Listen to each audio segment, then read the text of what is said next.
Welcome back. In this second video on semantic memory, we're going to talk about semantic memory 2. As we've discussed in the previous video, we're talking about the last piece of the puzzle, the memory. Also, if you remember, in the last video we said that we are talking about semantic memory, and there are two types of semantic memory: conceptual knowledge and situational knowledge. In the first video we talked about conceptual knowledge. We also talked about the general structure of the semantic memory and the processing involved in semantic memory, which equally applies to both conceptual knowledge and situational knowledge. In this video, we're going to talk about situational knowledge in particular.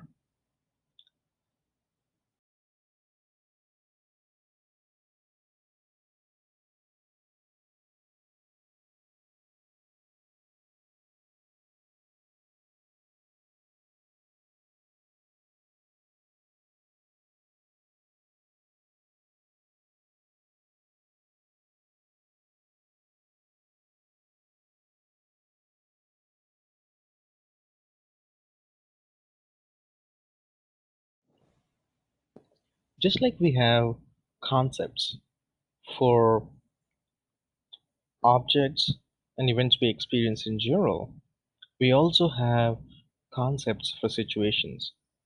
And these concepts are called schemata or scripts. And the basic structure of these concepts is same as the one we discussed in semantic memory 1. What is different is the content of these concepts, and based on the content of the concepts, we are referring to them as schemata. Schemata is plural, schema is singular, script is singular, and scripts is plural.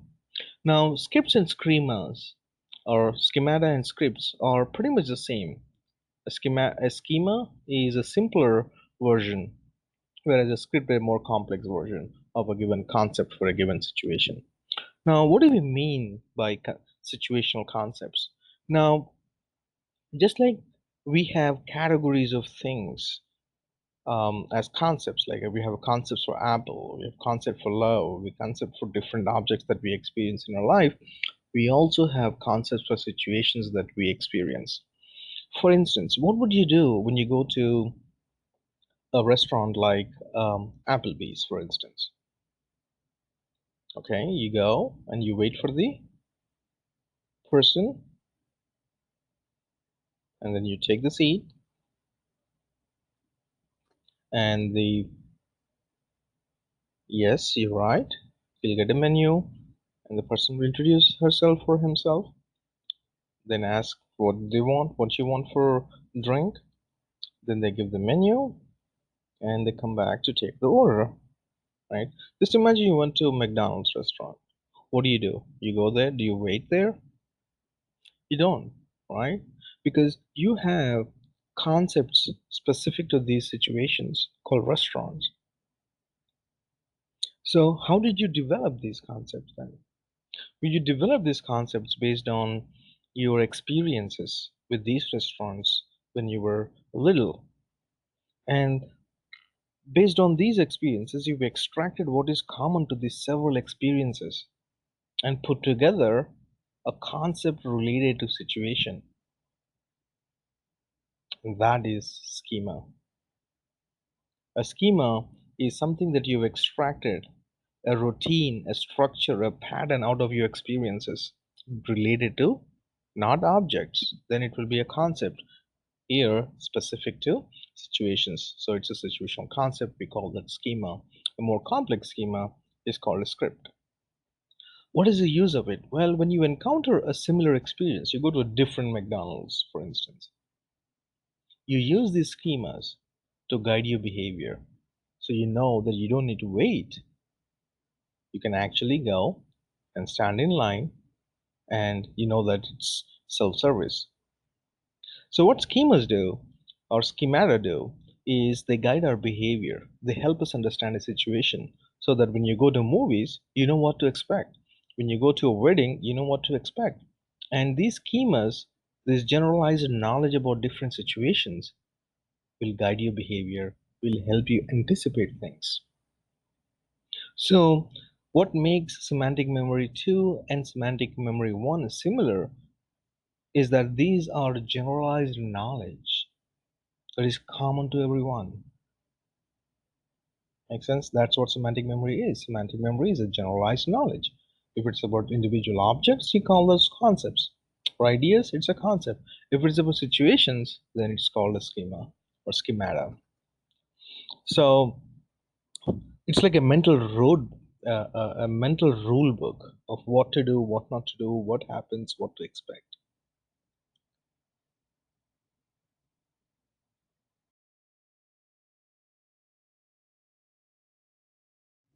Now, when you read a text, that's what the context is for this class, right? When you read a text, you try to understand what is presented in the text, right? And we talked about several theories that we explain how and what happens and things like those so far. Now, here's a question. When you read a book like this, Harry Potter series, what knowledge do you use the most? Keep in mind, you use both semantic memory 1 and semantic memory 2 at different levels. Okay, you need both.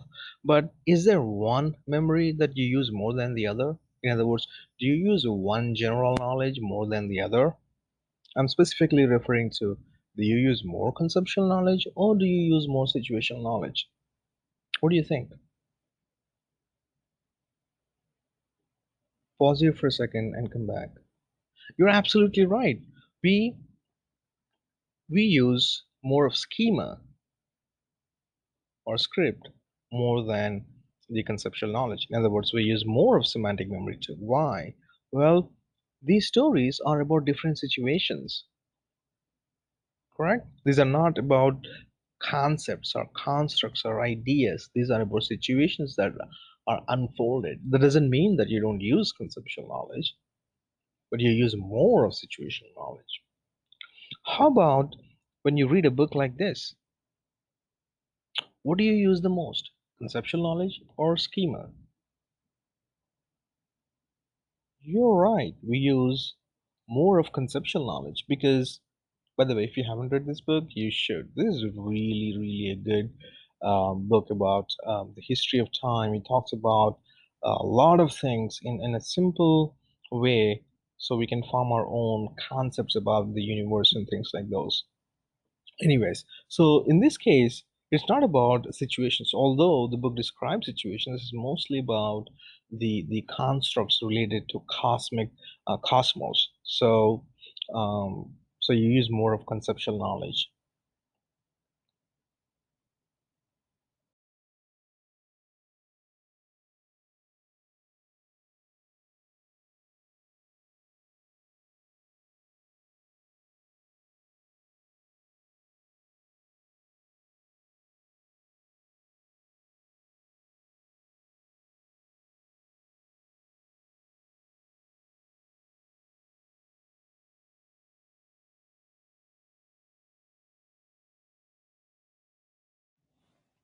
Okay, so what we'll talk about in this video is semantic memory too, as I said. Specifically, first we'll talk about the history of this concept of schema or script, and then we'll talk about some specifics of these constructs, namely schema and scripts. So let's talk about the history first.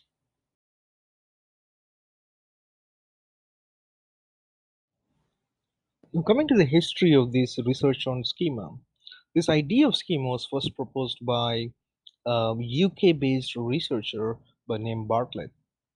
And what Bartlett did is he studied the memory for meaningful material. Especially, he was interested in folk tales. What he did, an example of a folk tale that we'll look into in the next slide, is the War of the Ghosts. The task for the participants would be to read stories like these, the folk tales, and then the participants will recall the story they read several times immediately after reading the story, after a few days, after a few weeks, after a few months, even years. So the IV is the time where participants will recall immediately and later times. Then what Bartlett was really interested in was to see if there is any change in the recall of the stories by the participants. So in the next slide, we'll actually look at one of the um, folk folk tale story, and then we go from there, and then we'll talk about the results and conclusion.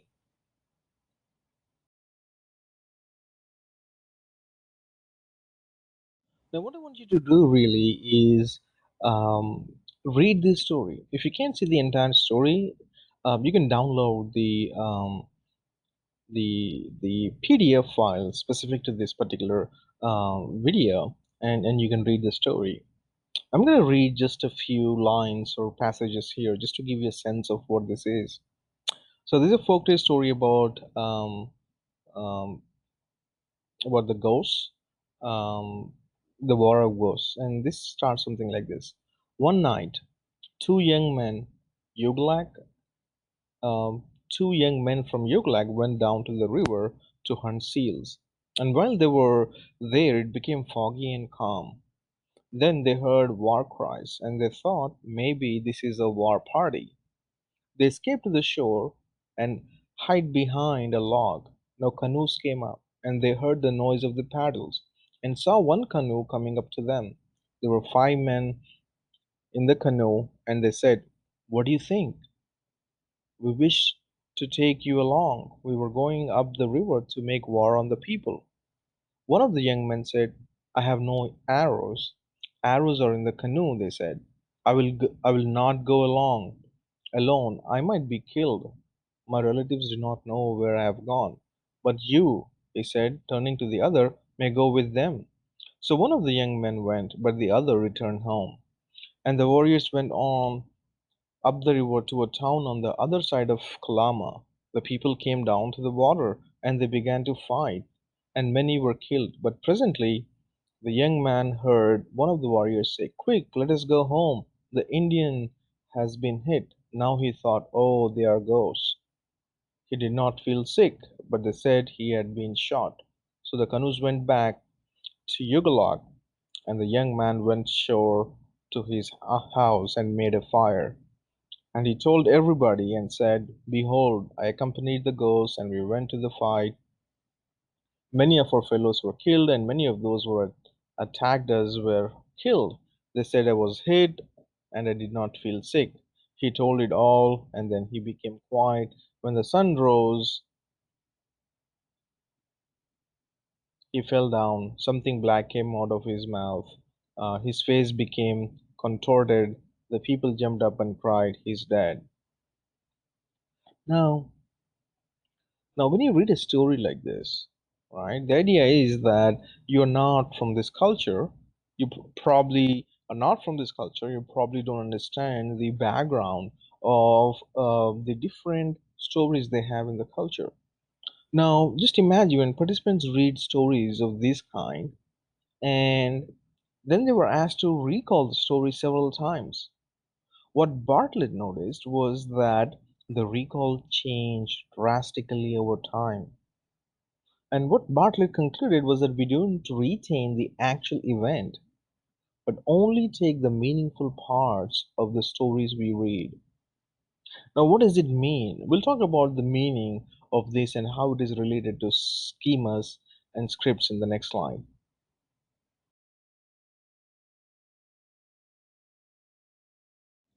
So, what Bartlett found was that the recalls changed over time, right?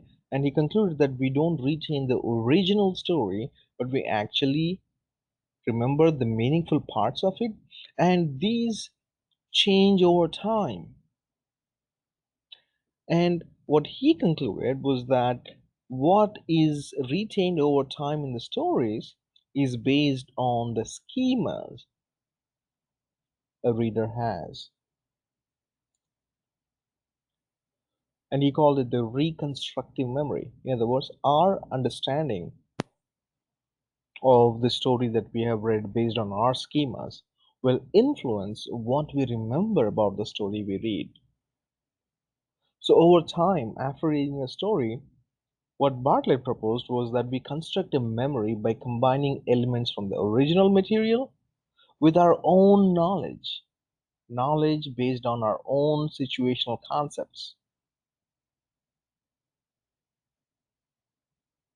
trying to make sense of meaningless um, information presented to you because you don't have background knowledge of that culture. You try to create your own meaning out of it. He calls it an effort after meaning to make sense of it.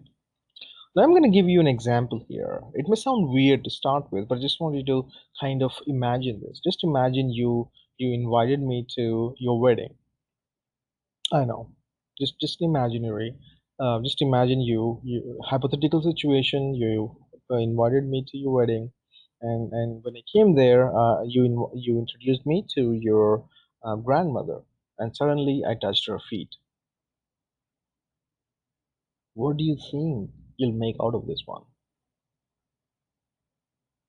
How would you make sense of this particular situation? What would be your memory of this particular event of me touching feet of your grandmother? Well, you probably think I'm crazy, or you probably think that this there is something wrong with him. He I don't know what he was doing. Maybe he was crazy, maybe he was drunk, maybe he was trying to pull my grandma's whatever it is, because you don't have the schema that I have, correct?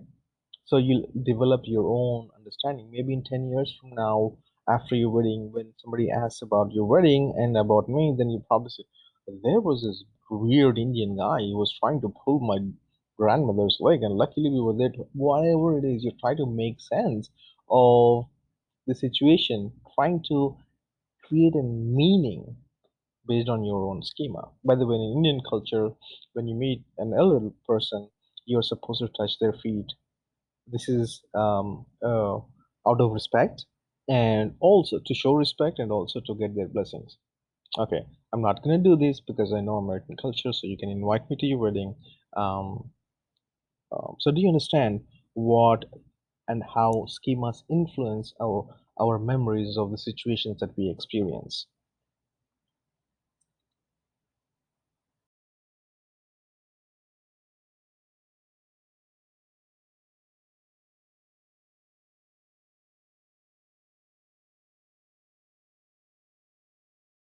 So, in Bartlett's research, what is in the recall then? Well, what is in participants' recall was a reconstructive memory with omissions, missing specific details which doesn't make sense to you based on your schema, and normalizations. In other words, successive recalls had some sort of rationalization of the situation. For instance, your rationalization of a story of me touching feet of your grandmother would be something trying to rationalize. You probably was in love with her shoe or something, or he's trying to pull her leg. You try to normalize, rationalize the situation based on your schema. So Bartlett found that the eventual recalls will have a lot of missing specific details and a lot of normalizations. What is incorporated and what is left in our memories? In other words, what is omitted and what is reconstructed is based on schema, the schemas we have, the rule book, what you expect in specific situations. That's what is based on.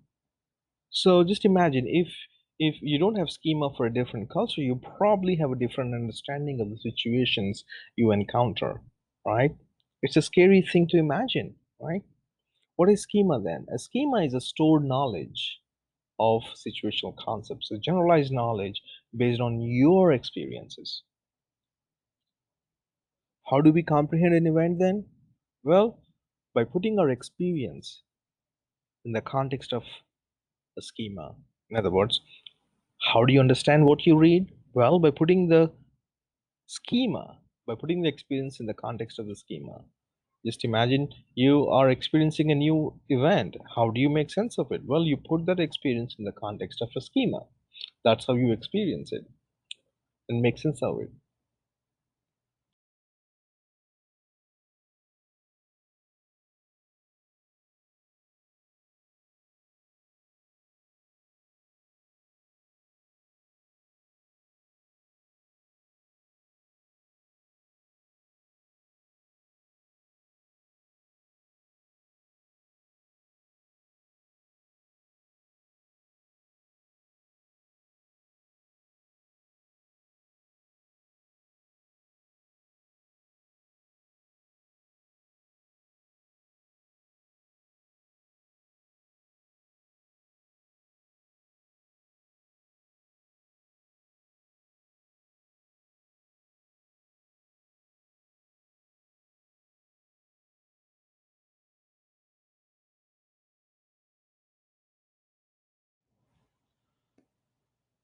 What if you experience a completely novel situation and you don't have a schema for that? How do you think we'll comprehend that experience? Well, it seems like we modify the experience to fit the schema we have. It's dangerous, right?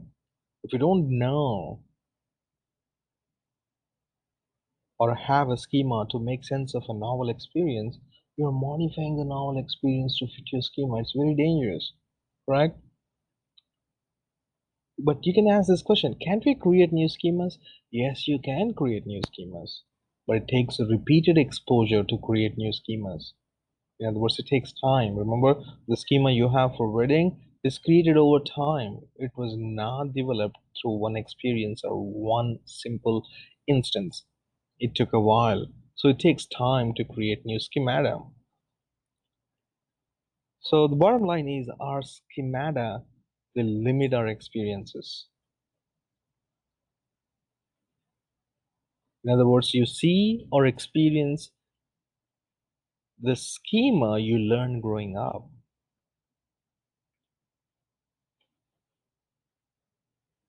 So we see what we know already based on our experiences and what we expect or what we want to see. The schemas are very powerful and they produce expectations. Now, this is what I'll do in the next slide. I'll test your general knowledge. I'm going to ask you two quick questions. I want you to answer these questions as quickly as possible. And the moment I show you the questions, I want you to answer the question. If you think you answered the question, then give yourself a pat, give yourself points. You ready? I'm gonna see you in the next slide with the questions.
Okay, I want you to answer these questions as quickly as you can. Okay, how many animals of each kind did Moses take onto the ark?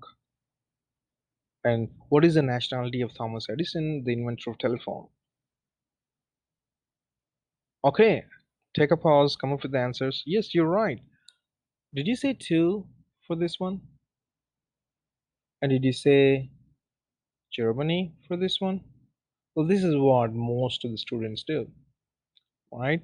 But if you carefully read this, the question was how many animals did each of the kind did Moses take onto the ark?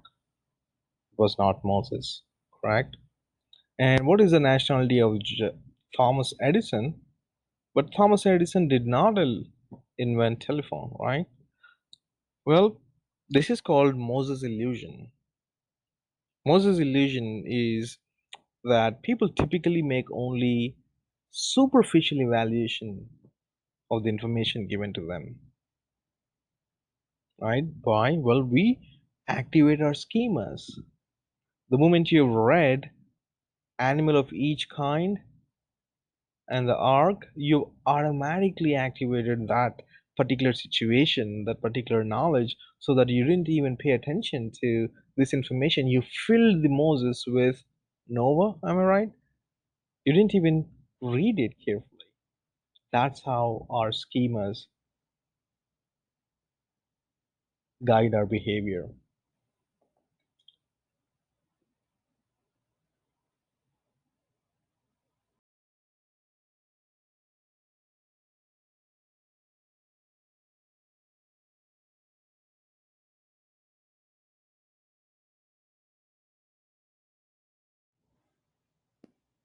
So Schemata, they influence our memory, right?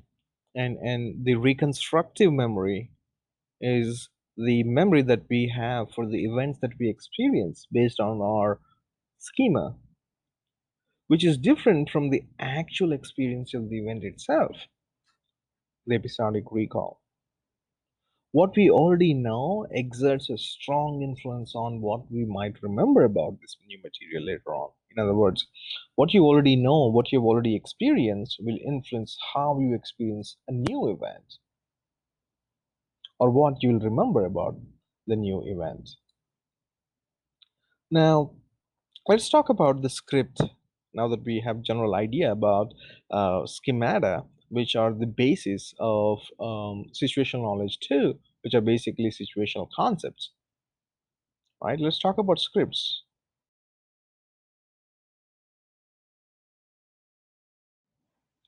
Okay, what are scripts then? We know what schemata are. A schema or schemata are situational concepts that guide our behavior, right? These are how we these are the ones that we have developed over time um, by extracting what is common across different situations, right? A script is nothing but a schema, but it's a complex schema. If a script, if a schema is about one simple situation, let's say restaurant, right? Going to restaurant. A script is a more complex schema. It has not just one event of restaurant, but it has several events, and these events are sequences in a specific order, in a chronological order. Imagine script as if you took a class in theater, or if you know acting, there's a script of what happens, the restaurant situation, the park situation, the the bedroom situation, whatever it is. So a script is a more complex schema with several different situations, and these situations are all ordered in sequence. And each script, for example, wedding is a script, right? Wedding is a complex event, so it probably has a script with several ordered sequence of events that are incorporated in it. So it's still schemata, but it is a more complex event, so it has many sub events related to that. Now we have different versions of a script. So you have a general wedding script, right? But you have different versions or variants or tracks of a script. For instance, if it's Indian wedding, you have a version of it. If you have, say, I don't know what else you have. American wedding, it's a different kind. If it's like Australian wedding, maybe it's a different kind, right? So the basic script you have about the wedding is called a frame. This is your basic frame for a complex event wedding. And this frame defines a basic structure of the script. And the default values are the values that are filled by the most commonly experienced script, which is your regular wedding, maybe American wedding, right? So the default values fill frames unless other information is provided. So in other words, if you hear or read about wedding, the moment you read about it, the default values are put in. Then if you know specifically about the wedding you're talking about, oh, this Indian wedding, then the actual specific version of the script kicks in. Anyways, the bottom line is scripts are more complex schemata, and a frame is a basic script for a given situation. Now, how do we represent scripts and schema? How do we represent schemata? Well, it's very simple, right? The schemas and or the schemata and scripts are represented as propositions, which are nothing but the connections between concepts. The concepts are related to situations, And how do we activate information from scripts and schemas? Well, just as we do with the spread of activation that we discussed related to semantic memory 1. Scripts and schemata are retrieved by spread of activation. Remember that? It's the same process. So whatever we have learned about the structure of semantic memory and the process of accessing information in semantic memory equally applies to semantic memory 2 related to schemata or complex schemata called script. Well, this brings us to the end of the last piece of the puzzle of solving as a cognitive Sherlock Holmes how we comprehend a written text. I hope you enjoyed this. Stay tuned and have fun learning.